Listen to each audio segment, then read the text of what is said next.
Je m'appelle Marie-Christine Charbonneau, je suis audiologiste. Je travaille au Carrefour médical Vallée-du-Richelieu à Belleuil.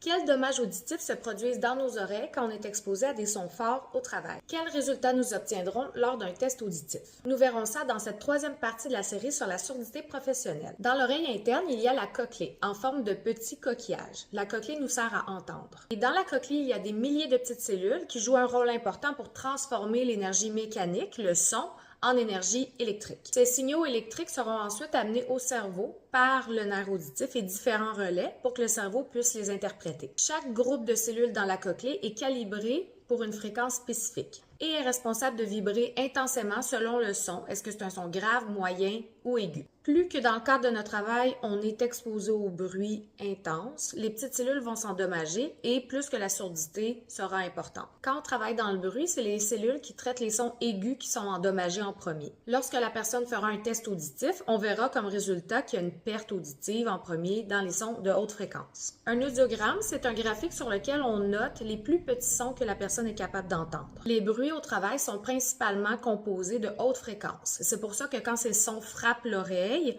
on perd les petites cellules qui traitent les sons aigus en premier. Un audiogramme type lors d'une surdité professionnelle démontrera une encoche, une espèce de perte plus prononcée vers les fréquences 3 et 4 000 Hz. Tandis qu'une perte d'audition à cause de l'âge et non de l'exposition au bruit au travail, ce qu'on va voir lors du test d'audition, sur l'audiogramme, on va remarquer que les résultats vers les hautes fréquences, ils baissent aussi, mais plus en pente de ski et non en encoche, comme le cas d'une surdité professionnelle. C'est pas tous les résultats qui vont montrer cette encoche-là, mais ça nous donne quand même une indication qu'on est en présence de quelqu'un qui a été exposé à des bruits forts. Ce qu'il faut comprendre, c'est que c'est au fil des années que ça se produit.